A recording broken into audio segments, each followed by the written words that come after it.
አሜን እንደምን አመሻችሁ። አሜን አምላካችን ስም የተመሰገነ ይሁን። ዛሬ ክፍል 4 ትምህርታችንን ነው የምንማረው። አምላካችን እግዚአብሔር ከጅማሬ እስከ ፍጻሜ ከኛ ጋር ሆኖ እንዲያስተምረን እንዲመክረን ቅዱስ ፈቃድ ይሁንልን። እንግዲህ ባለፈው ሳምንት የቅዱስ ጳውሎስን የዕብራውያን መልእክት ምዕራፍ 1 ቁጥር 1 ላይ ነበር ያለውን ኃይለ ቃል የተመለከትነው።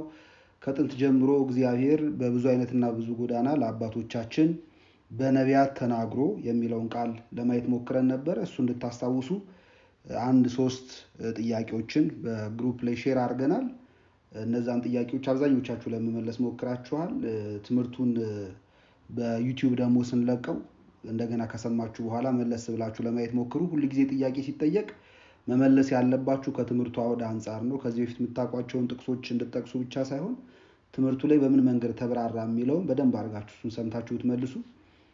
ምን ያህል እንደተከታተላችሁ ለመመዘን የተሻለ ይሆናል እና በዛ መንገድ እንዲሆን አደራ ለማለት ነው። ዛሬ ግን ወደ ሁለተኛው ቁጥር ነው የምናልፈው።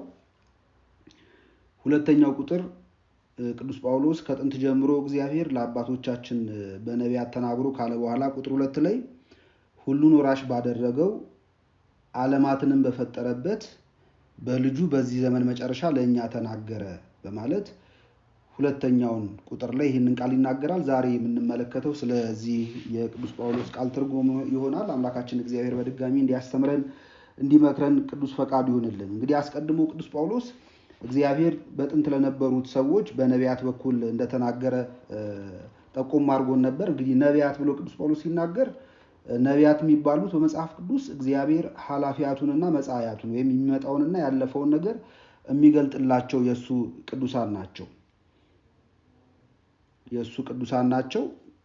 እነሱ ናቸው ነቢያት ተብለው የሚጠሩት። በተጨማሪ ደግሞ ልክ እግዚአብሔር ያለፈውንና የሚመጣውን እንደሚገልጥላቸው ሌሎችም ደግሞ በመጽሐፍ ቅዱስ የሚያስተምሩ የሚመክሩ ደግሞ መምህራንም ነቢያት ተብለው ይጠራሉ። መምህራን ነቢያት የሚባሉበት ምክንያት ካለፈው ስህተታችን የምንማርበትና ከወደፊቱም ደግሞ ስህተታችን የምንጠበቅበትን መስታወት የተባለውን የእግዚአብሔርን ቃል ስለሚያስተምሩን ስለሚነግሩን እኛን ካለፈው ስህተታችን የሚያርሙን ከወደፊት ደግሞ ልንሰራ ከምንችለው ስህተታችን የሚጠብቁን መምህራንም በሐዲስ ኪዳን ነቢያት ተብለው ይጠራሉ። በሌሎች በቤተክርስቲያናችን መጽሐፍትም ነቢይ ብሎ ሲናገር ግዴታ ትንቢት የሚናገር ብቻ ሳይሆን የእግዚአብሔርን ቃል የሚያስተምርም ሰው ነቢይ ተብሎ ይጠራል እና እግዚአብሔር አስቀድሞ በእነርሱ በኩል ነገረን በማለት ቅዱስ ጳውሎስ የነቢያትን ትንቢት ነው የሚያስታውሰን። እውነት ነው። እግዚአብሔር በኦሪት ነቢያትን አስነስቶ አናግሯል። በዚህ በትንቢተ ሆሴዕ ምዕራፍ 12 ቁጥር 10 ላይ ለነቢያት ተናግሬአለሁ፣ ራእይንም አብዝቻለሁ፣ በነቢያትም እጅ ምሳሌዎችን አውጥቻለሁ ይላል እግዚአብሔር። ስለዚህ እግዚአብሔር በጥንት በኦሪቱ ዘመን ነቢያትን አስነስቷል፣ ለእነሱ ተናግሯል፣ ራእያትንም አውጥቷል፣ አብዝቷል፣ ነቢያትም ምሳሌ እንዲናገሩ አድርጓል እና በነቢያት በኩል እግዚአብሔር መናገሩን ቅዱስ ጳውሎስ ይናገርና ከዚያ ቀጥሎ ግን ሁሉን ወራሽ ባደረገው ዓለማትን በፈጠረበት በልጁ በዚህ ዘመን መጨረሻ ተናገረን በማለት ሁለት አካላትን ነው የሚጠቅስልን በዚህ በሁለቱ ቁጥሮች ውስጥ። አንደኛ በነቢያት ተናገረ፣ ሁለተኛ ደግሞ በልጁ ተናገረን የሚሉ ሁለት ትልልቅ ቃላትን እናገኛለን። ተናገረ ስለሚል ሁለቱም ተመሳሳይ መስሎ ሊሰማን ይችላል። ነገር ግን በሁለቱ መካከል የፊደላት መመሳሰል እንጂ ምስጢር ግን ልዩነት አላቸው እና የእኛ መተርጉማ ምን ይላሉ? እነዚህን ቃላት ፊደል ወይም ንባብ ያሳብራቸው እንደሆነ እንጂ ምስጢር ግን አያሳብራቸውም ወይም አንድ አያደርጋቸውም አያመሳስላቸውም ይላሉ። በመጽሐፍ ቅዱስ ላይ በፊደል የሚመሳሰሉ በቃል የሚመሳሰሉ ግን ምስጢራቸው በጣም የሰማይና የምድር ያህል የሚለያዩ ቃላቶች አሉ። ለምሳሌ ሙሴ በኦሪት ዘፍጥረት መጽሐፉ ላይ በመጀመሪያው ምዕራፍ በመጀመሪያው ቁጥር ላይ ስታነቡ በመጀመሪያ እግዚአብሔር ይላል ሰማይና ምድርን ፈጠረ እና ሙሴ መጀመሪያ ብሎ ነው የሚጀምረው። በዚህ በዮሐንስ ወንጌልም ላይ ስታነቡ ደግሞ የዮሐንስ ወንጌል ምዕራፍ 1 ቁጥር 1 ላይ በመጀመሪያ ቃል ነበር ብሎ ነው ወንጌላዊው መጽሐፍ የሚጀምረው እና በኦሪት ዘፍጥረቱ መጀመሪያና በዮሐንስ ወንጌሉ መጀመሪያ መካከል የፊደላት መመሳሰል አለ። የቃል መመሳሰል አለ። ግን የፊደላቱና የቃላቱ መመሳሰል ግን በምስጢር አንድ አይነት ትርጉም አላቸው ግን አያስብልም። ሙሴ በመጀመሪያ ብሎ ሲናገር የሙሴ መጀመሪያ ያለው መጀመሪያ ወይም ጅማሬ ያለው መጀመሪያ ነው። ቅዱስ ዮሐንስ ወንጌላዊ ግን በመጀመሪያ ቃል ነበር ብሎ ሲናገር የዮሐንስ ወንጌሉ ግን መጀመሪያ የሌለው መጀመሪያ ወይም ወደ ኋላ በዚህ ጊዜ ተብሎ በሚቆጠር በዘመን የማይለካ በሰዓት የማይሰፈር መጀመሪያ ነው የዮሐንስ ወንጌሉ መጀመሪያና እነዚህ ሁለቱን ቃላት ንባብ ነው እንጂ የሚያሳብራቸው በምስጢር ግን በጣም የተለያዩ ናቸውና ልክ እንደዚሁ ቅዱስ ጳውሎስም በዚህ ምንባቡ ላይ በነቢያት ተናገረ በልጁ ተናገረ ሲል ሁለቱንም ተናገረ ሲል ተመሳሳይ አድርገን እንዳናስበው ሁለቱ በንባብ ነው እንጂ የሚመሳሰሉት በምስጢር ግን በጣም የተራራቁ ናቸው። እግዚአብሔር በነቢያት ተናገረ ማለት ምን ማለት ነው? እግዚአብሔር በነቢያት ተናገረ ማለት በረዴት አድሮባቸው በመንፈሰ ረዴት እግዚአብሔር በነቢያት በኩል ተናገረ ሲባል በረዴት አድሮባቸው ማለት እየረዳቸው ማለት እየረዳቸው እየመራቸው እየገለጠላቸው የሚናገሩትን ነገር እየገለጠላቸው እየመራቸው እንዴት መናገር እንዳለባቸው መንገድ እያሳያቸው እግዚአብሔር በነቢያት በኩል ተናግሮ ነበር። ቅዱስ ጴጥሮስ በሁለተኛ መልእክቱ ምዕራፍ 1 ቁጥር 21 ላይ ትንቢት ከቶ በሰው ፈቃድ አልመጣምና ይላል። ስለዚህ ሰዎች ትንቢት ሲተናገሩ ብትሰሟቸው ከራሳቸው ፈቃድ የሚናገሩ አይደሉም፣ ከሰው ፈቃድ አይደለምና ትንቢት ዳሩ ግን በእግዚአብሔር ተልከው ቅዱሳን ሰዎች በመንፈስ ቅዱስ ተነርተው ተናገሩት ይላል። ስለዚህ እግዚአብሔር ነቢያትን ያነሳሳል፣ ከዚያ በኋላ የሚናገሩትን ደግሞ ይገልጥላቸዋል፣ ይመራቸዋል። በዚህ መንገድ ነበር ለነቢያት ይናገር የነበረው፣ በረድኤት በመርዳት ነበር የሚናገረው ነው። ከዚያ ቀጥሎ ግን ቅዱስ ጳውሎስ ሁሉን ወራሽ ባደረገው ዓለማትን በፈጠረበት በልጁ ተናገረ ብሎ ሲናገር በልጁ ተናገረን የሚለው ግን እንደ ነቢያት በረድኤት ሳይሆን በልጁ ህልው ሆኖ ተናገረን ማለት ነው። በልጁ ህልው ሆኖ ተናገረ ምን ማለት ነው?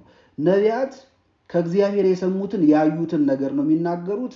እንደገና ራሱ እግዚአብሔር ለነቢያት ተገልጦ ቢያናገራቸው የሚያናገራቸው በምሳሌና በዘፈቀደ ነው። በዘፈቀደ ማለት እግዚአብሔር በወደደው በፈቀደው ነቢያቱም ደግሞ ሊሰሙትና ሊሸከሙት በሚችል መጠን ነው እግዚአብሔር ራሱን ይገልጥላቸው የነበሩት ለነቢያት።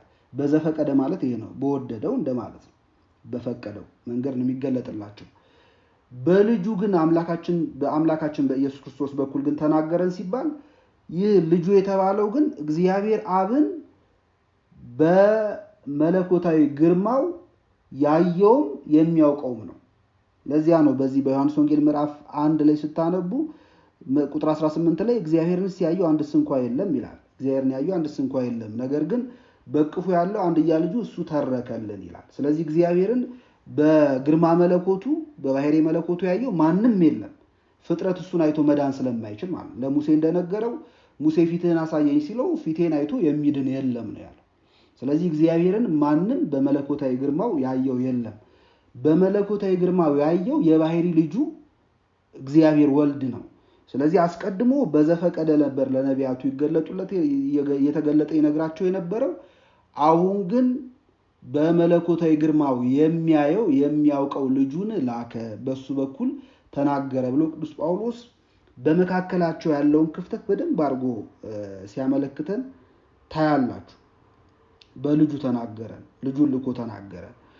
ቅዱስ ጳውሎስ ለምንድን ነው በልጁ ተናገረ ብሎ የተናገረው? ማለት ልጁ ራሱ እግዚአብሔር እንደሆነ ያውቃል ቅዱስ ጳውሎስ አይደል? ወልድ ራሱ እግዚአብሔር እንደሆነ ያውቃል። ስለዚህ አስቀድሞ እግዚአብሔር በነቢያት በኩል ከተናገረ በኋላ አሁን ግን ራሱ ደግሞ የእኛን ስጋ ለብሶ ሰው ሆኖ መጥቶ ተናገረን ለምን አላለም? ባጭሩ እንደዚህ ብሎ ለምን አልተገላገለም? ለምንድን ነው በልጁ በኩል ተናገረ ብሎ ለመጻፍ የፈለገው ካልን በወቅቱ የነበሩት ዕብራውያን ወይም እስራኤላውያን ደካማ ሕሊና ስላላቸው ጉዳዩን በሚገባ ስለማይረዱት ነው። እንግዲህ በወቅቱ የነበሩት ዕብራውያን አንዳንዶቹ ክርስቶስን ከሙሴ ጋር ለማነጻጸር ይሞክሩ ነበር እና ሙሴና ክርስቶስን ያነጻጽሩ ስለነበረ ሕግ ሰጪውን ከሕግ ተቀባዩ ጋር ለማወዳደር ይሞክሩ ስለነበረ ይህንን ጉዳይ ለመረዳት አይምሯቸው በጣም ገና ነበር። ቅዱስ ጳውሎስ የዕብራውያን መልእክትን የጻፈበት አንደኛው ዓላማ በራሱ የክርስቶስን ልዕልና ለማሳየት ነው። ክርስቶስ ከሙሴ ከመላእክቱ እንደገና ከመልከጼዴቅ ከሌሎቹም ሁሉ የሚበልጥ ልዑል አምላክ እንደሆነ በደንብ አድርጎ አስረግጦ ለማሳየት ነው ይህንን መልእክት ቅዱስ ጳውሎስ የጻፈውና እነዚህ ሰዎች ገና እዚህ መረዳት ላይ ስላልደረሱ ቅዱስ ጳውሎስ ለዚያ ነው በልጁ ተናገረ በማለት የሚጽፍልን እንጂ ክርስቶስ ተናገረን ወይም ራሱ ተናገረን ብሎ ቢጽፍ ይችል ነበር። ግን የሚሰሙት ሰዎች ይህንን ለመረዳት ህሊናቸው በጣም ገና ስለነበር ቅዱስ ጳውሎስ በልጁ በኩል ተናገረን በማለት ሲገልጽ እናገኘዋለን። እንግዲህ አስቀድሞ እግዚአብሔር ለህዝቡ መልእክት የሚያስተላልፈው በቅደም ተከተል እናስቀምጠው ብንል በሶስት አይነት ደረጃ ነበረ። እግዚአብሔር ለህዝቡ ያለውን መልእክት የሚናገረው ለመላእክት ነው። ከዚያ መላእክት ደግሞ ለነቢያቱ ይናገራሉ፣ ነቢያቱ ደግሞ ለህዝቡ ያስተላልፋሉ። እና እነዚህ ሶስት መንገዶች ነበሩ። አያችሁ፣ እግዚአብሔር ለመላእክት ወይም ለመልአኩ፣ መልአኩ ለነቢዩ፣ ነቢዩ ደግሞ ለህዝቡ ነበር የሚናገረው። ይህም በተመለከተ በሐዋርያት ሥራ ምዕራፍ 7 ላይ ስታነቡ ቅዱስ እስጢፋኖስ ምን ይላል? በቁጥቋጦስ በታየው መልአክ ይላል ስለ ሙሴ ሲናገር፣ በቁጥቋጦስ በታየው መልአክ። ስለዚህ ሙሴ በቁጥቋጦ እሳት ውስጥ ያናገረው የነበረው መልአክ ነው ማለት ከእግዚአብሔር መልአክ ጋር ነው ያወራ የነበረው። እግዚአብሔርን ቢል የሚጋጭ አይደለም። ምክንያቱም በመልአኩ ውስጥ መልእክት የሚያስተላልፈው ወይም መልአኩ የሚናገረው የራሱ የእግዚአብሔር መልእክት ስለሆነ እግዚአብሔርን ቢል የሚጋጭ አይደለም። ግን ነቢያቱ መላእክቱን ያናገራሉ፣ ነቢያቱ ደግሞ ወጥተው ከዚያ ለህዝቡ ይናገራሉ። ይሄ ነበር ደረጃው የነበረው። በዚህ በዕብራውያን መልእክቱ ምዕራፍ 2 ቁጥር 2 ላይ ቅዱስ ጳውሎስ ሲናገር ምን አለ? በመላእክት የተነገረው ቃል ጽኑ ከሆነ እሱንም መተላለፍ ደግሞ የጽድቅ ብድራት ቅጣትን የሚያመጣ ከሆነ ይላል። ስለዚህ በመላእክት የተነገረው ቃል ብሎ ሲናገር ኦሪትን ነው እያነሳ ያለው፣ በሙሴ በኩል የተሰጣቸውን ህግ ነው እያነሳ ያለው። ስለዚህ በመላእክት የተነገረው ቃል ማለት ሙሴ ያንን ቃል ከመላእክት ተቀበለ እንደማለት። ከዚያ ከመላእክት የተቀበለውን ደግሞ ለህዝቡ ሰጥቷል። ስለዚህ እግዚአብሔር ለመልአክ፣ መልአክ ለነቢይ፣ ነቢይ ደግሞ ለህዝቡ ነበረ በኦሪት ያስተላልፎ የነበረው። በሐዲስ ኪዳን ግን ራሱ እግዚአብሔር የእኛን ስጋ ለብሶ ሰው ሆኖ መጥቶ ነው ያስተማረን የነገረን። ቅዱስ ጳውሎስ ይህንን ልዩነት ነው የሚያስረዳን። ስለዚህ አስቀድሞ በነቢያት ነበር እግዚአብሔር ይናገር የነበረው፣ በመልእክተኛ በነቢያትም አይደለም ራሱ ለመላእክት ነግሮ መላእክቱ ለነቢያቱ ነግሯቸው ነበር ወደ ህዝቡ መልእክት ይተላለፍ የነበረው። በሐዲስ ኪዳን ግን ራሱ እግዚአብሔር ሰው ሆኖ የእኛን ስጋ ለብሶ መጥቶ ተናገረን፣ በልጁ በኩል ነገረን በማለት ቅዱስ ጳውሎስ ስጋዊን ነው ለማስታወስ የሚሞክረው ማለት ነው። እንግዲህ በነቢያትና በልጁ መካከል ያለውን ልዩነት በዚሁ ንባብ ላይ ቅዱስ ጳውሎስ በግልጽ ሲያስቀምጠው ትመለከታላችሁ። እንግዲህ በነቢያትና በልጁ ተናገረን ስንል ነቢያት እነማን ናቸው? ክብራቸውስ ምንድነው? ልጁስ ማን ነው? ክብሩስ ምንድነው ካላችሁ፣ ያው ነቢያት እግዚአብሔር ይገለገልባቸው ይሰራባቸው የነበሩ ባሮቹ ናቸው፣ የእግዚአብሔር ነቢያት ናቸው ነቢያት። ነገር ግን ልጁ ግን በልዩ ክብር ነው ያለው። ልጁ ማን ነው? ልጁ ካላችሁን አንደኛ ሁሉን ወራሽ ነው፣ ሁለተኛ ደግሞ ዓለማትን የፈጠረበት ነው እንደማለት። ቅዱስ ጳውሎስ ቀጥሎ ምን ይላል? ሁሉን ወራሽ ባደረገው ዓለማትን በፈጠረበት በልጁ በዚህ ዘመን መጨረሻ ለኛ ተናገረን በማለት በዚህ ዘመን መጨረሻ ለኛ ተናገረን ያለውን የልጁን ክብር ቅዱስ ጳውሎስ በደንብ አድርጎ ገልጦ ለማሳየት ይሞክራል። በእርግጥ ይሄ ብቻ አይደለም፣ ቀጥሎ ባለው ምንባብ ደግሞ በደንብ አድርጎ በስፋት ሲገልጽልን እንመለከታለን። እና ያ እኛን ሊያናገር የወደደበት መንገድ በልጁ ማለት ነው። ልጁ ያለው ቅዱስ ጳውሎስ ሁሉን ወራሽ እንደሆነና ዓለማትን እንደፈጠረ ይናገራል። አሁን ሁሉን ወራሽ የሚለውን በተወሰነ መንገድ ለማየት እንሞክር። ሁሉን ወራሽ ማለት ምን ማለት ነው? ትንሽ ሊጸን ይችላል። አሁን ለሚሰማው ሰው ሊከብድ ይችላል። አሁን ወራሽ የሚባለው አንድ ሰው የሚወርሰው የሌለውን ነው አይደል? የሌለውን ነው ሊወርስ የሚችለው፣ ስለሌለው ነው የሚወርሰው የሚሰጠው ማለት ነው። ስለዚህ ሁሉን ወራሽ ማለት ምን ማለት ነው? ይሄ ለወልድ ሲነገርስ እንዴት ነው ሊተረጎም የሚችለው የሚለውን ባጭሩ ለማየት እንሞክር። እንግዲህ ሁሉን ወራሽ የሚለው ቃል ስጋዊን የሚያመለክት ቃል ነው፣ ተዋህዶን የሚያመለክት ቃል ነው። እና እግዚአብሔርና የሰው ልጅ ወይም መለኮትና ስጋ ከተዋሃዱ በኋላ ምንም ያልነበረው ስጋ የመለኮት የነበረውን ገንዘብ የመውረሱ ገንዘብ የማድረጉ ነገር የሚያሳይ ቃል ነው የቅዱስ ጳውሎስ ቃል። ስለዚህ በተወሰነ መንገድ እስኪ ስለ ተዋህዶ ላስረዳችሁ። ተዋህዶ የሚለው ምንድነው? ሐሳቡ ቤተክርስቲያን እንዴት ነው የምትገልጸው የሚለውን በጣም ባጭሩ ለማስረዳት ልሞክር። እንግዲህ ተዋህዶ የሚለው ቃል ቤተክርስቲያናችን አምላክ ሰው የመሆኑን መንገድ የምትረዳበት ወይም የምትተነትንበት መነጽሯ ነው።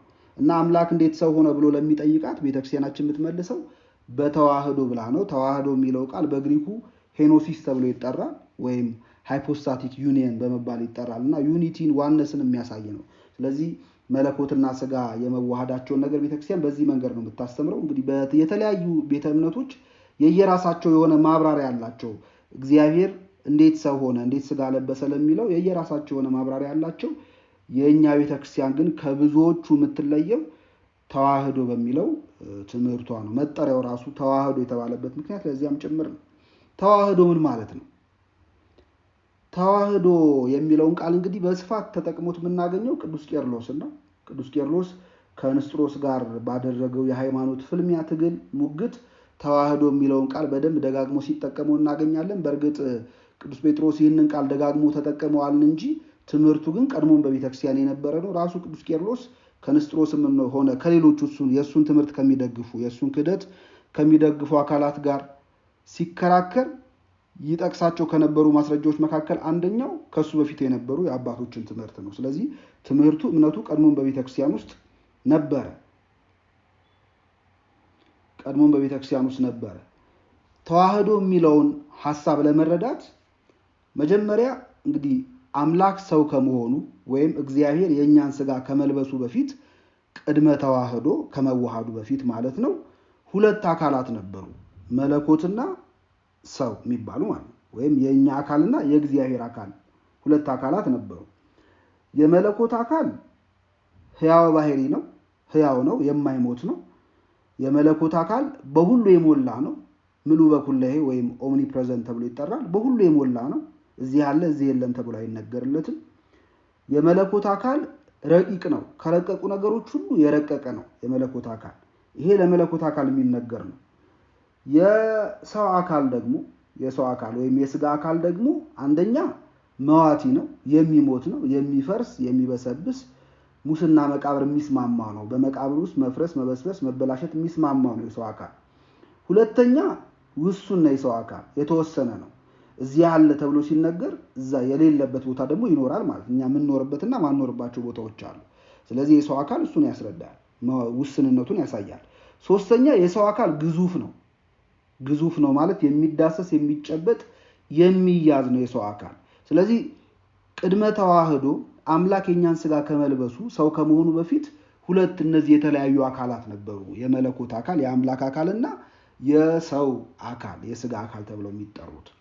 በኋላ ግን የዘመኑ ፍጻሜ ሲደርስ ቅዱስ ጳውሎስ እንደሚናገረው እግዚአብሔር እኛን ለማዳን ሰው ለመሆን በወደደ ጊዜ በሉቃስ ወንጌል ምዕራፍ 1 ላይ እንደተቀመጠልን መልአኩ ቅዱስ ገብርኤልን ናዝሬት ገሊላ ወደምትኖረው ወደ እመቤታችን ላከ እንዲያበስራት።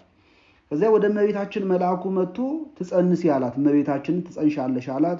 ከዚያ እመቤታችን ማይቴ ረከብኮ ዘከመዝ ብስራት እንዲህ ያለውን የምስራች የት ነው ያገኘኸው? ሴት ያለ ባል መሬት ደግሞ ያለ ዘር ፍሬ ታበቅል ዘንድ እንዲህ ያለውን የምስራች ከየት ነው ያገኘኸው ብላ መልአኩን ጠየቀችው። ዘመድሽ ኤልሳቤጥ እኮ ጸንሳለች ብሎ ቅዱስ ገብርኤል ሊያስረዳት ሞከረ። ግን እመቤታችን እያላት ያለው ያለ ወንድ ዘር ትጸንሻለች ብሎ ነው እየነገራት ያለው። ያለ ወንድ ዘር ትጸንሻለች ብሎ የተናገረው ንግግር ደግሞ ከኤልሳቤጥ መጽነስ ጋር ፈጽሞ የሚገናኝ አይደለም። ምክንያቱም ኤልሳቤጥ ጸንሳ ብትገኝ ባለባል ነች። የእሷን ልዩ የሚያደርገው በሰርጅና ዘመኗ መጽነሷ ነው። በሰርጅና ዘመን ደግሞ ከኤልሳቤጥ ውጪ እነ ሳራም ጸንሰው ልጅን አግኝተዋል። ስለዚህ ከእመቤታችን ጋር የሚነጻጸር አይደለም። መጨረሻ ላይ ግን ቅዱስ ገብርኤል ምን አለ? ለእግዚአብሔር የሚሳነው ነገር የለም ሲላት፣ እመቤታችን ማይምንት ስለሆነች የምታምን ስለሆነች ልክ ለእግዚአብሔር የሚሳነው ነገር የለም ሲላት፣ ይኩነኒ በከመ ትቤለኒ እንዳልከኝ እንደ ቃል ይሆንልኝ በማለት የመልአኩን ቃል ተቀብላለች። ይህ የእመቤታችን ንግግር የሰው ልጅ መዳን የተጀመረበት ንግግር ነውና ልክ ይሁንልኝ ብላ እመቤታችን የመልአኩን ቃል ስትቀበል እግዚአብሔር እንዲሰራባት ራሷን ስታቀርብ እመቤታችን ወዲያው በዚያች ቅጽበት የእግዚአብሔር ልጅ በእመቤታችን ማህፀን በመንፈስ ቅዱስ ጣት ተቀርጾ የዕለት ጽንስ ሆነ፣ ሰው ሆነ ማለት ነው። ስለዚህ መለኮትና ስጋ የተዋሃዱት በዚያ ጊዜ ነው እና ጊዜ ተዋህዶ ይባላል። የተዋህዶ ጊዜ ይሄ ነው። እመቤታችንና መለኮት ወይም ምንድነው ስጋና መለኮት የተዋሃዱት እመቤታችን ቅድስት ድንግል ማርያም እንደ ቃልህ ይደረግልኝ ይሁንልኝ ብላ በተናገረችበት ጊዜ ነው። ልክ እመቤታችን ይህን ስትናገር ስጋና መለኮት ተዋሃደ። ስጋና መለኮት ተዋሃደ ስንል ያለመዋዋጥ ያለመጠፋፋት ማለት መለኮት ስጋን ሳይውጠው ስጋም መለኮትን ሳይውጠው መለኮት ስጋን ሳያጠፋ ስጋም ደግሞ መለኮትን ሳያጠፋ አንዱ ወደ አንዱ ሳይቀየር ስጋ ወደ መለኮት፣ መለኮት ደግሞ ወደ ስጋ ሳይቀየር ያለዚህ ስጋና መለኮት ተዋህደው ሰው ሆኗል አምላክ ማለት ነው። ለዚህ ጥሩ ማስረጃ የሎጥ ሚስት ማስታወስ ትችላላችሁ። ታስታውሱ እንደሆነ ሎጥ በሰዶም ሀገር ነበር ይኖር የነበረው። እግዚአብሔር ከተማይቱን በእሳት ሊያጠፋ በጀመረ ጊዜ በሎጥ ቤት የተስተናገዱት መላእክቱ ሎጥና ቤተሰቦቹን ከከተማው ይዟቸው ሲወጡ ነበር እና እየወጡ ግን ትእዛዝ ሰጥቷቸው ነበረ። ወደ ኋላችሁ ዞራችሁ እንዳትመለከቱ ብለው መላእክቱ አስጠንቅቀዋቸው ነበረ። ነገር ግን የሎጥ ሚስት የሰዶም ፍቅር ስለነበረባት በልቧ ወደ ኋላ ዞር ብላ ለማየት ስትሞክር የጨውና የድንጋይ አምድ ወይም ሐውልት ሆና ቀርታለች። የጨውና የድንጋይ ሐውልት የሚሏት እንግዲህ አባቶቻችን እንግዲህ የድንጋይ ሐውልት ቢሆን ኖሮ ቤት ይታነጽባት ነበር።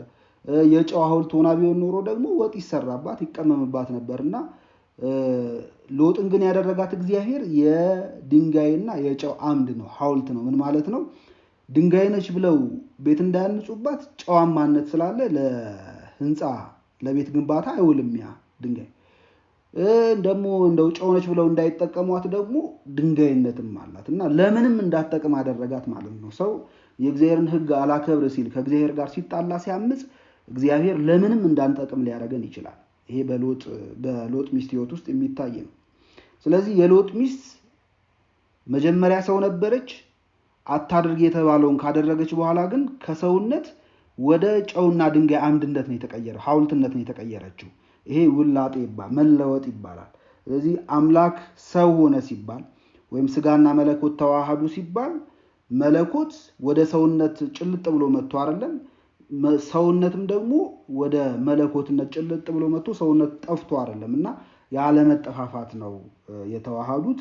መደበላለቅም የለበትም ማለት ሰውና መለኮት ወይም ደግሞ ስጋና ቃል ሲዋሃዱ አልተደበላለቁም። የማን ነው ተብሎ እስኪጠፋ ድረስ ሌላ አይነት ቃና፣ ሌላ አይነት መዓዛ፣ ሌላ አይነት ሰብዕና አልተፈጠረም ለማለት ነው። ሌላ አይነት ሰብዕና አልተፈጠረም። ልክ እንደ ማኪያቶ ለምሳሌ የወተትና የቡና ድብልቅ ነው። ወተትና ቡና የራሳቸው የሆነ መልክና ጣዕም ያላቸው ናቸው። ልክ አንድ ሰው ግን ወተትና ቡናውን ሲያደባልቀው ያን ጊዜ ወተቱ ንጣቱ ይደበዝዝና እንደ መጥቆር ይላል። የቡና ጥቁረቱ ደግሞ እንደ ወደ መንጣት ነገር ሲመጣ ታዩታላችሁ። ጣዕሙም ደግሞ ይለወጣል። ቡናም ወተትም ይላልና ድብልቅልቅ ያለ ነገር ነው የሚሰማችሁ ስትቀምሱት። ስለዚህ ማኪያቶ የወተትና የቡና ድብልቅ ነው። ስሙ ራሱ ይቀየራል ማለት ነው። ጨውና ውሃን ብትመለከቱ ውሃና ጨው መጀመሪያ የየራሳቸው የሆነ ቴስት አላቸው፣ የየራሳቸው ቀለም አላቸው። ልክ ግን ውሃና ጨውን ብታደባልቁት የውሃው መልክ መደብዘዝ ይጀምራል፣ ሁለተኛ ጣዕሙም ይለወጣል። እና መለኮትና ስጋ ተዋሃዱ ሲባል ያለ መደበላለቅ ማለት ነው። ተደበላልቆ አዲስ ነገር የማምጣት እንደዛ አይደለም የመለኮትና የስጋ ተዋህዶ። ሌላው ህድረት ነው። መነጣጠል የሚስማማው ህድረት ምን ማለት ነው? ለምሳሌ በቀላል ምሳሌ ለመረዳት እናንተ የምትጸልዩበት ጸሎት የምታደርሱበት ዳዊት ይኖራችኋል። ያ የዳዊት መጽሐፍ ደግሞ ልክ ጸሎት ሲጨርሱ ደግሞ የምታስገቡበት የምታስቀምጡበት ማህደር አለ። የዳዊት ማህደር ማደሪያው ማለት ነው። ስለዚህ በፈለጋችሁ ጊዜ ከማህደሩ ዳዊታችሁን ታወጡና ትጸልያላችሁ። ስትፈልጉ ደግሞ መልሳችሁ እዛ ማህደር ውስጥ ዳዊታችሁን ትከታላችሁ እና ይሄ ህድረት ተብሎ ይጠራል። ወይም ደግሞ አንድ ወታደር ሰይፍ ይኖረዋል የሚዋጋበት። በውጊያ በጦርነት ጊዜ ሰይፉን ከአፎቱ ውስጥ ያወጣዋል። አፎት ማለት የሰይፉ ማደሪያው። ስለዚህ ከአፎቱ ያወጣዋል። ልክ ውጊያውን ሲጨርስ ደግሞ ወደ አፎቱ ይመልሰዋል።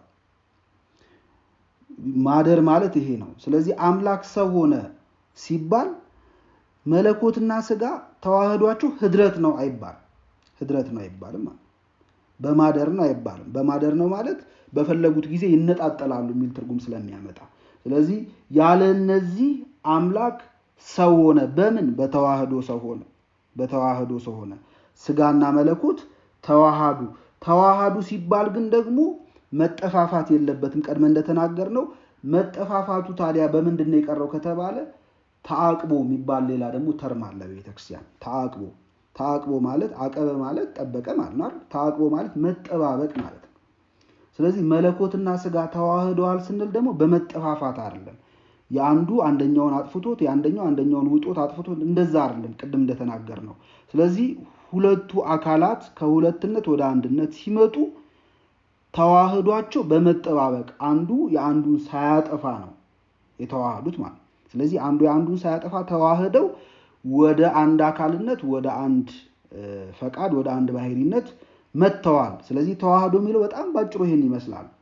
ድህረ ተዋህዶ፣ ይሄ ስለ ጊዜ ተዋህዶ ነው። በተዋህዶ ጊዜ ልክ እመቤታችን ይሁንልኝ ብላ የመልአኩን ብስራት ስትቀበል አምላክና ሰው በማህፀኗ ተዋህደው ያን ጊዜ የዕለት ጽንስ ሆነ፣ አምላክ ተጸነሰ ብለን ተናግረናል። እሱን ነው ስናስረዳ የነበረው። ከዚያ ድህረ ተዋህዶ፣ ከተዋህዶ በኋላ ደግሞ ከተዋህዶ በኋላ ማለት አምላክ በእመቤታችን ማህፀን ከተጸነሰ ሰው ከሆነ በኋላ ከተወለደ በኋላ ደግሞ የቃል ገንዘብ ለስጋ ሆኗል፣ የስጋ ገንዘብ ደግሞ ለቃል ሆኗል። ስለዚህ ድህረ ተዋህዶ፣ ከተዋህዶ በኋላ አምላክ የኛን ስጋ ከለበሰ ሰው ከሆነ በኋላ የቃል የሆኑ ነገሮች ሁሉ ለስጋ ተሰጥተው ይነገራሉ። የስጋ ወይም የሰው የሆኑ ነገሮች ሁሉ ደግሞ ለቃል ወይም ለመለኮት ተሰጥተው ሲነገሩ ታገኛላችሁ። ለምሳሌ የስጋ ጠባይ መራብ ነው፣ መጠማት ነው፣ መድከም ነው፣ ማዘን፣ ማልቀስ፣ መተኛት፣ እነዚህ የስጋ መገለጫዎች ናቸው ብለናል አይደል? ስለዚህ መለኮት ከስጋ ጋር በመዋሃዱ ምክንያት ተርቧል ማለት ነው፣ ተጠምቷል ማለት ነው። መጠማቱን ያሳያል። ደክሟል። እዚሁ የዮሐንስ ወንጌል ምዕራፍ 4 ላይ ደክሞት እንዲሁ እንደተቀመጠ፣ መንገድ በመሄድ ደክሞት እንዲሁ እንደተቀመጠ ይናገራል። ስለዚህ ክርስቶስ የእኛን ስጋ በመልበሱ ምክንያት አምላክ የእኛን ደካማ የሆነውን ስጋ በመልበሱ ምክንያት ደከመ ተብሎ ተነግሮለታል። አምላካችን ክርስቶስ አዝኗል። ስለዚህ የእኛን ስጋ የተዋሃደው ቃል አዘነ ተብሎ ተነግሮለታል። በማቴዎስ ወንጌል ምዕራፍ 26 ቁጥር 38 ላይ በአጸደ ሐምል በጌትሴማኒ በአትክልቱ ስፍራ ክርስቶስ ነፍሴ እስከ ሞት ደርሳ አዘነች በማለት ሲናገር እናገኘዋለን። እና ይሄ የሚያሳየው መለኮትና ስጋ ፍጹም እንደተዋሃዱ ነው። ስለዚህ ቅዱስ ጳውሎስ ሁሉን ወራሽ ባደረገው የሚለው ይህንን ተዋህዶ ሲያስረዳ ነው ማለት። ስለዚህ ሁሉን ወራሽ የሚለው በቅዱስ ዮሐንስ አፈወርቅ እንደሚተረጉመው በስጋ ርስት የተነገረ ነው። ስለዚህ ቅድመ ተዋህዶ ከመዋሃዱ በፊት መለኮትና ስጋ ሳይዋሃዱ በፊት ስጋ ምንም ያልነበረው ድሃ ነው። ስለዚህ በተዋህዶ ጊዜ ምንም ያልነበረው ስጋ የመለኮትን ወይም የቃልን ንብረት ሁሉ ገንዘብ በማድረግ ወራሽ ሆኗል፣ ባለጠጋ ሆኗል። ስለዚህ በስጋ ርስት ቅዱስ ጳውሎስ ሲናገር ምን አለ? ሁሉን ወራሽ ባደረገው አለ። ስለዚህ ይሄ እውነተኛ ምንም ያልነበረው ድሃ የነበረውን የእኛን ስጋ መዋሃዱን የሚያጠይቅ አነጋገር ነው። 2 ቁጥር 7 ላይ ቅዱስ ጳውሎስ እርሱ በእግዚአብሔር መልክ ሲኖር ሳለ ሰው መሆንን እግዚአብሔርነትን እንደመቀማት አድርጎ አልቆጠረውም የሚልና ከዚያ የባሪያውን መልክ እንደነሳና ራሱን ባዶ ያደረገ ሰው እንደሆነ ይናገራል። ስለዚህ ራሱን ባዶ አደረገ ይለናል ቅዱስ ጳውሎስ። እና ስጋ መልበሱ ስጋ ነዳይ ስለሆነ፣ ስጋ ነዳይ ችግረኛ ምንም የሌለው ስለሆነ ይህንን ስጋ በመልበሱ ምክንያት ቅዱስ ጳውሎስ ራሱን ባዶ አደረገ ብሎ ሲገልጸው እናገኛለን። ስለዚህ መለኮት ይህንን ድሃ የሆነውን የእኛን ስጋ ከተዋሃደ በኋላ ስጋ የመለኮት የሆነውን ገንዘብ ሁሉ ወራሽ ስለሆነ ቅዱስ ጳውሎስ ለዚያ ነው በስጋ ርስት ክርስቶስን ሁሉን ወራሽ ባደረገው በማለት የሚገልጸው ለዚህ ነው። ይሄ አነጋገር ማለት ቅዱስ ጳውሎስ በዚህ አነጋገሩ የቅዱስ ዳዊትን መዝሙር ነው የተረጎመልን። ቅዱስ ዳዊት በመዝሙር 2 ላይ የሚናገረው አንድ ንግግር አለ። ይሄ በክርስቶስ ቦታ ተገብቶ የተናገረው ንግግር ነው። ምን ይላል ቅዱስ ዳዊት? እግዚአብሔር ይቤለኒ ወልደ አንተ፣ እግዚአብሔር አንተ ልጄ ነህ ይለኛል። ወአነ ዮም ወለድኩከ፣ እኔም ደግሞ ዛሬ ወለድኩ አለኝ ይላል። ስለዚህ ተናጋሪው ወልድ ነው እና እግዚአብሔር አብ አንተ ልጄ ነህ አለኝ፣ እኔም ደግሞ ዛሬ ወለድኩ አለኝ ይላል። ከዚያ በኋላ ቀጠለና ምን ይላል? ለምነኝ አሕዛብንም ለርስት እሰጥሃለሁ የሚል ቃል አለ። ለምነኝ አሕዛብንም ለርስት እሰጥሃለሁ የሚል ቃል አለና ይህ ቃል ስለ ወልድ የተነገረ ቃል ነው። ስጋዊን የሚያመለክት ቃል ነው። ምንም ያልነበረው ስጋ ከመለኮት ጋር በመዋሃዱ ምክንያት ግን ርስት እንዳገኘ የሚያሳይ ቃል ነው። ስለዚህ በመጽሐፍ ቅዱስ ላይ ከበረ፣ ከፍ ከፍ አለ፣ ተላዓለ የሚሉ ቃላቶችን ብታገኙ ይህ ቃል በስጋ ርስት የተነገረ ቃል እንደሆነና መለኮት ከስጋ ጋር ሲዋሃዱ ምንም ያልነበረው ስጋ ከመለኮት ጋር በመዋሃዱ ምክንያት እንደከበረ ከፍ ከፍ እንዳለ የሚያሳይ ቃል እንደሆነ እንድትረዱት አደራ ለማለት ነው። እንግዲህ ስለ ተዋህዶ ቤተክርስቲያናችን ስታስተምረን በተለይ ቅዱስ ቄርሎስ በሃይማኖተ አበው ላይ ቅዱስ ቄርሎስ ሲናገር ምን ይላል? ወተዋሂዶሰ ህቡረ ዘክሌሆሙ ውእቱ ተዋሂዶ የሁለቱም ነው ይላል። ነጠላ ተዋህዶ የሚባል ትምህርት ነጠላ ተዋህዶ ማለት መለኮት ብቻ ነው ስጋን የተዋሃደው እንጂ ስጋ ከመለኮት ጋር ተዋሃጅ አልነበረም፣ ወይም ስጋ ነው እንጂ ከመለኮት ጋር የተዋሃደው መለኮት ከስጋ ጋር ተዋሃጅ አልነበረም የሚል የነጠላ ተዋህዶ የሚያስተምሩ አንዳንድ መናፍቃን ነበሩ። ይሄ ግን ስህተት ነው። መለኮትና ስጋ ተዋህዷል ሲባል ተዋህዶ በሁለት ወገን ነው ማለት የሁለቱም ገንዘብ ነው መዋሃድ። የሁለቱም ገንዘብ ስለሆነ መነጣጠል የለባቸውም። ለዚያ ነው ቅድም እንዳለው የመለኮት የሆነ ሁሉ ለስጋ ይሆናል፣ የስጋ የሆነ ሁሉ ለመለኮት ይሆናል። መለኮት የስጋን ሁሉ ነገር ገንዘብ ያደርጋል፣ ስጋ የመለኮትን ነገር ሁሉ ገንዘብ ያደርጋል። እንቲያሁ ለቃል ኮነ ለስጋ፣ የቃል የሆነ ሁሉ ለስጋ ሆነ። ወእንቲያሁ ለስጋ ኮነ ለቃል፣ የስጋ የሆነ ሁሉ ደግሞ ለቃል ሆነ እንደሚሉ አባቶች ማለት ነው። ስለዚህ መነጣጠል የለበትም ነው። መነጣጠል የለበትም ምን ማለት ነው? መነጣጠል የለበትም ማለት እኛ ገንጥለን ይሄንን ስጋ አደረገ ይሄን ደግሞ መለኮት አደረገ ብለን አንናገርም ማለት ነው። ለምሳሌ በዮሐንስ ወንጌል ምዕራፍ 2 ላይ ስታነቡ አምላካችን ክርስቶስ ወደ ሰርግ ቤት ተጠርቶ እንደሄደ ይናገራል።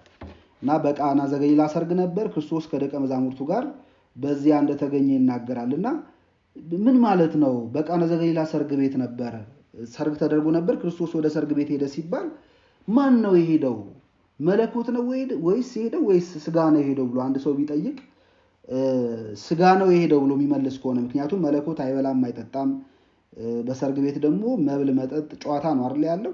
ስለዚህ መለኮት ስለማይበላ ስለማይጠጣ የሄደው ስጋ ነው ብሎ የሚናገር ካለ ሌላ ጥያቄ ደግሞ ያስከትልበታል። እዛው ሰርግ ቤት ደግሞ አምላካችን ክርስቶስ ከተገኘ በኋላ ወይኑ ሲያልቅ ውሃውን ወደ ወይን ቀይሮታል፣ ወደ ወይን ለውጦታል።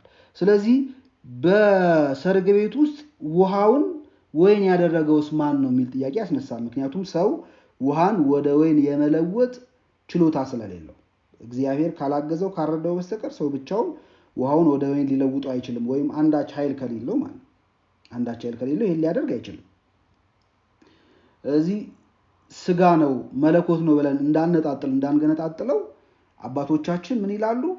ወደ ሰርግ ቤት ተጠርቶ የሄደው ስጋ ወይም መለኮት ብቻ ሳይሆን ስግው ቃል ነው። ስግው ቃል ማለት ኢንካርኔት ሎጎስ። ቅዱስ አትናቴዎስ ይህንን ቃል በደንብ ይጠቀመዋል። ኢንካርኔት ሎጎስ ማለት ስጋ የለበሰ ቃል ወይም ስጋ የለበሰ አምላክ ማለት ነው። ስለዚህ ወደ ሰርግ ቤት የሄደው መለኮት ብቻውን ወይም ስጋ ብቻውን ሳይሆን ስግው ቃል ወይም ስጋ የለበሰ ሰው የሆነ አምላክ ነው የሚል ነው መልስ የሚሰጠው በቤተክርስቲያናችን።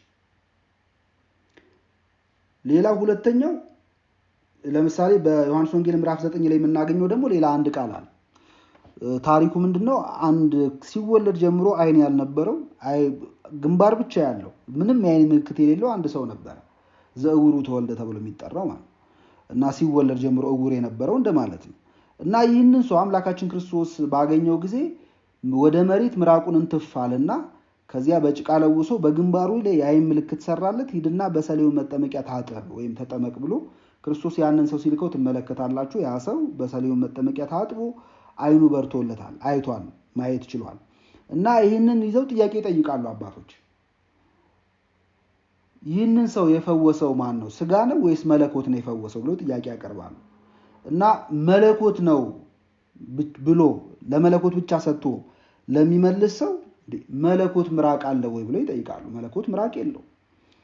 አይ ስጋ ነው ብሎ ደግሞ ለሚመልስ ሰው የሰው ስጋ የሰው ምራቅ አይንን መፈወስ ይችላል ወይ? እናንተ የሰው ፊት ላይ ብትተፉ ምራቃችሁ ጭርት ነው እንጂ የሰው አይን ሊሆን አይችልም። እና ምራቅስ የሰው ምራቅስ አይን ሊሆን ይችላል ወይ ሊፈውስ ይችላል ወይ ብለው ጥያቄ ያቀርባሉ። ስለዚህ ማን ነው ለሚለው ጥያቄ መልሱ ስግው ቃል ወይም ስጋ የለበሰ ስጋን የተዋሃደ ቃል ብለን ነው የምንመልሰው እኛ ማለት ነው። ስለዚህ ከተዋህዶ በኋላ መነጣጠል መገነጣጠል የሚባል ነገር የለም ማለት ነው። ይሄ መለኮት ነው፣ ይሄ ደግሞ ስጋ ነው፣ ይሄን ያረገው ስጋ ነው፣ ይሄን ያረገው መለኮት ነው የሚባል ነገር የለም። ሁለቱ ተዋህደው ወደ አንድነት መጥተዋል። ስለዚህ ስግው ቃል በሚለው ነው የምንገልጸው።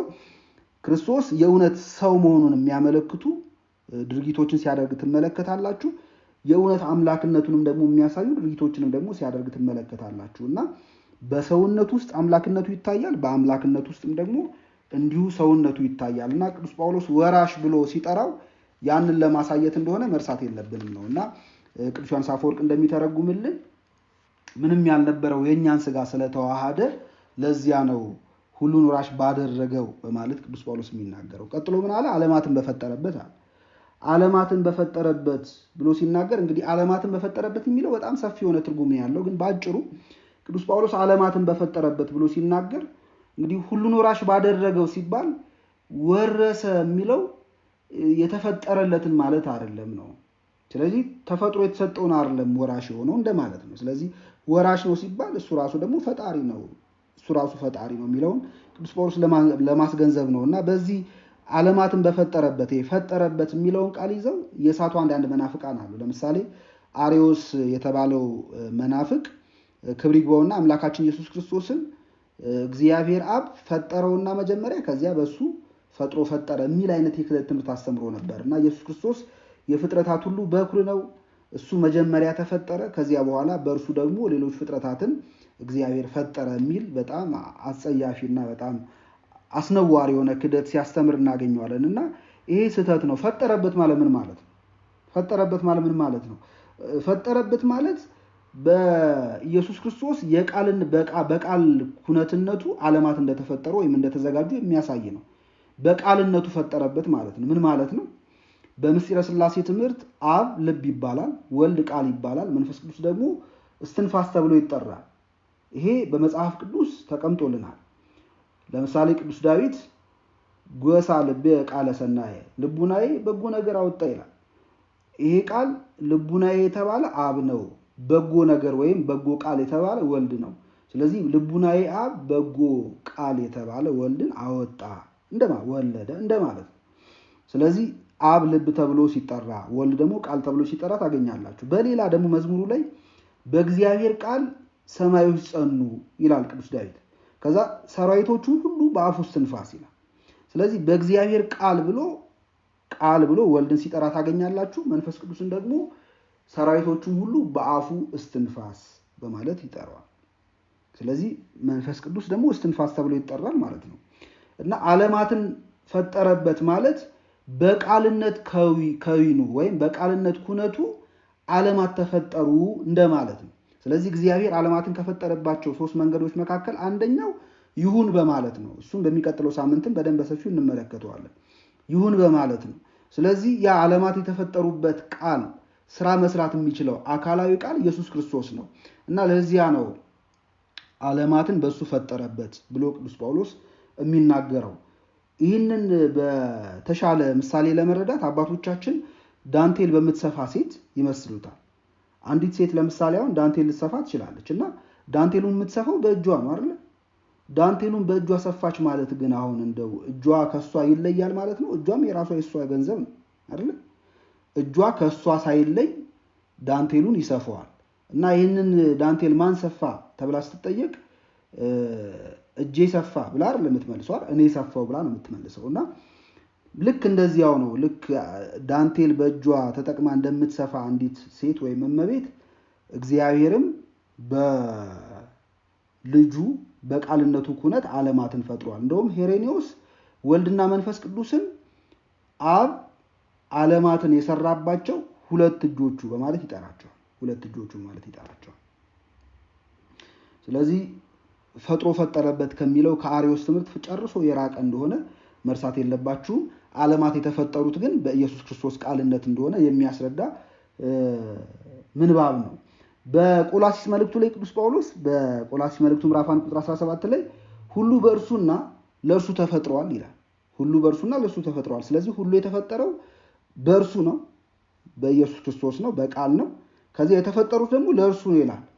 እርሱ ከሁሉም በፊት ነው፣ ሁሉም በእርሱ ተጋጥሟል በማለት ኢየሱስ ክርስቶስ ሁሉን የፈጠረ ሁሉ ደግሞ የተፈጠሩት ለእሱ እንደሆነ እርሱ ደግሞ ከሁሉም መፈጠር አስቀድሞ የነበረ ፍጡር ያልሆነ ማለት የነበረ ከዚያ በኋላ ደግሞ ሁሉ ደግሞ በእርሱ እንደሚጋጠም ሁሉም በእርሱ አንድ እንደሚሆን ቅዱስ ጳውሎስ በዚህ መልእክቱ ሲናገር እናገኘዋለን። ከዚህ ከቅዱስ ጳውሎስ ንግግር ጋር ደግሞ ተቀራራቢ የሆነው በዮሐንስ ወንጌል ምዕራፍ 1 ላይ ያለው ቃል ነው። የቅዱስ ዮሐንስ ወንጌላዊ ሁሉ በእርሱ ሆነ ይላል አይደል? ዘቦቱ ሁሉ ሆነ፣ ሁሉ በእርሱ ሆነ፣ ከሆነውም አንዳች እንኳን ያለ እርሱ የሆነ የለም በማለት በዓለም ላይ ያሉት ሁሉም ፍጡራን በእግዚአብሔር ቃልነት የተዘጋጁ የተፈጠሩ እንደሆነ ቅዱስ ዮሐንስ ይናገራልና በተለይ በአንደኛው በሁለተኛው ክፍለ ዘመን የነበሩ መናፍቃን ነበሩ፣ ኖስቲኮች የሚባሉ ወይም ግኖስቲኮች ተብለው የሚጠሩና እነዚህ እግዚአብሔር ያልፈጠራቸው የጨለማ ወይም የክፉ አምላክ ፈጥሯቸዋል ብለው የሚመድቧቸው አንዳንድ ፍጡራን ነበሩ። ይሄ ግን ስህተት ነው። በእግዚአብሔር ያልተፈጠረ ምንም አይነት ፍጥረት የለምና ህልውና ያለው በዚህ ዓለም ላይ ያለ የሚንቀሳቀስም የማይንቀሳቀስም ነገር ሁሉ አንዳችም ሳይቀር የተፈጠረው በእግዚአብሔር ቃልነት ነው እና ቅዱስ ጳውሎስ ይህንን ነው የሚያስረዳን። ስለዚህ ዓለማትን በፈጠረበት ብሎ ሲናገር በኢየሱስ ክርስቶስ ዓለማት እንደተፈጠሩ በቃልነቱ ዓለማት እንደተዘጋጁ እንደተፈጠሩ የሚያሳይ ምንባብ ነው። ስለዚህ ቅዱስ ጳውሎስ በዚህ ንግግር ውስጥ በራሱ ተዋህዶን በደንብ አድርጎ ሲያስረዳን ተመልከቱ። መጀመሪያ ሁሉን ወራሽ ባደረገው አለ። ከዚያ ቀጥሎ ደግሞ ዓለማትን በፈጠረበት በልጁ አለ። ስለዚህ መውረስና መፍጠር የሚሉ ቃላቶች አሉ እዚህ ምንባብ ላይ የምታገኟቸው። መውረስ የሚለው ሚስማማው ለትስብእት ወይም ለስጋ ነው ብያቸዋለሁ። መፍጠር ደግሞ የመለኮት ነው። ስለዚህ መለኮትና ትስብእት እንደተዋሃዱ ቅዱስ ጳውሎስ በዚህ ንግግር ውስጥ በደንብ አድርጎ ግልጽ አድርጎ ያሳየናል። ሁሉን ወራሽ ባደረገው ብሎ የስጋ ጠባይ እንዳለበት የወረሰ ስጋ እንዳለ፣ ከዚያ ዓለማትን በፈጠረበት ብሎ ደግሞ በቅድምና ያለ መለኮት የፈጠረ መለኮት እንዳለ ቅዱስ ጳውሎስ በዚህ በአንድ ምንባብ ውስጥ ሲናገር እናገኘዋለንና ይህ ንግግሩ ተዋህዶን ያመለክታል። ስለዚህ በልጁ ተናገረን በማለት ይዘጋዋል። ቅዱስ ጳውሎስ በልጁ ተናገረን በማለት ይዘጋዋል። ምን ማለት ነው? አስቀድሜ እንደነገርኳችሁ ንጽጽር ውስጥ ነበር የነበረው። የብሉይና የሐዲስ ኪዳን ምዕመናን ነው እያነጻጸረ ያለው፣ እነሱን ነው እያጽናናቸው ያለው። ስለዚህ በብሉይ ኪዳን ነቢያት ናቸው የተናገሩት። እነዚህ ነቢያት ደግሞ እግዚአብሔርን በምሳሌ በዘፈቀደ ያዩት ነበሩ። እነሱ ናቸው ለሕዝቡ መልእክት ያስተላልፉ የነበረው። በኋላ ዘመን ግን እግዚአብሔር አብን በመልክ የሚመስለው በባህሪ የሚተካከለው አንድያ የሆነ አምላክ በግርማ መለኮቱ ያየው የሚያውቀው የባህሪ ልጁ እሱ መጥቶ እኛን አስተማረን ነው። ስለዚህ ያየው ካላየው ሊወዳደር አይችልም አይደል? ያላዩት ነቢያት እግዚአብሔርን በግርማ መለኮቱ የሚያውቀው የባህሪ ልጁ ጋር ከኢየሱስ ክርስቶስ ጋር ሊነጻጸሩ አይችሉም። ስለዚህ የሐዲስ ኪዳን ምዕመናን መክበራቸውን የሚያመለክት ነው። ሁለተኛ የክርስቶስንም ልዕልና ቀስ እያደረገ እየገለጠ ነው ያለው ቅዱስ ጳውሎስ። ቀጥሎ ደግሞ ቁጥር 3 ላይ ስትመጡ እርሱም ይላል፣ እርሱም የክብሩ መንጸባረቅ የባህሪው ምሳሌ ሆኖ ኃጢአታችንን በራሱ ካነጻ በኋላ በሰማያት በግርማው ቀኝ ተቀመጠ በማለት ልጁ ያልኳችሁ ደግሞ ማን ነው የምትሉኝ ከሆነ ሁሉን ወራሽ ካልኳችሁ ዓለማትን ፈጠረበት ካልኳችሁ በተጨማሪ ደግሞ እርሱ ልጁ ማለት የክብሩ መንጸባረቅ የባህሪው ምሳሌ ነው እያለ የክርስቶስን ልዕልናውን አምላክነቱን በደንብ በግልጽ ሲያጎላው ነው የምትመለከቱት። እሱን አሁን ከጀመርነው በደንብ ጊዜ ስለሚወስድብን የሚቀጥለው ሳምንት ላይ ስንመጣ ቁጥር 3 ላይ ያለውን የቅዱስ ጳውሎስ ምንባብ እንማራለን ማለት ነው። ለዛሬ ግን በዚሁ ይበቃናል። ያስተማረን የመከረን አምላካችን ስሙ የተመሰገነ ይሁን።